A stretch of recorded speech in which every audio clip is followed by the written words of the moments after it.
सध्या जुन्या मालिका बंद होऊन नव्या मालिकांना सुरुवात होत आहे। या लिस्टमध्ये आता आणखीन एका मालिकेचं नाव सहभागी झालंय। ही मालिका आहे लग्नानंतर होईलच प्रेम। स्टार प्रवाहवर ही मालिका लवकरच आपल्या भेटीस येत आहे। या मालिकेत आपल्याला एक लोकप्रिय अभिनेत्री पाहायला मिळेल। 4 वर्षाच्या करिअर ब्रेकनंतर ही अभिनेत्री आपल्या भेटीस येत आहे। आई झाल्यानंतर या अभिनेत्रीनं ब्रेक घेतला होता। खरं पाहता तर तिच्या आधीच्या मालिकेत पेमेंटवरून अनेक वादही झाले होते। आरोप प्रत्यारोपानंतर तिला तिचे पैसे मिळाले देखील। त्यानंतर ती पतीसोबत परदेशातच स्थायिक झाली। आता ती छोट्या पडद्यावर पुन्हा एकदा दमदार पदार्पण करतेय। ही अभिनेत्री आहे मृणाल दुसानीस।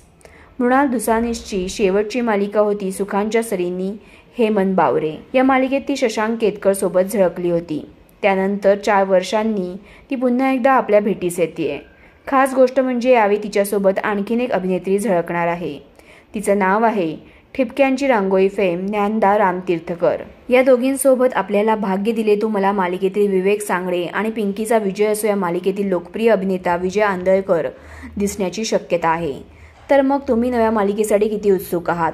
ज्ञानदा रामतीर्थकर की मृणाल दुसानीस? तुमची लाडकी अभिनेत्री कोणती हे कमेंटमध्ये सांगा आणि SB मराठी एंटरटेनमेंट चॅनलला लाईक, शेअर आणि सबस्क्राईब करा।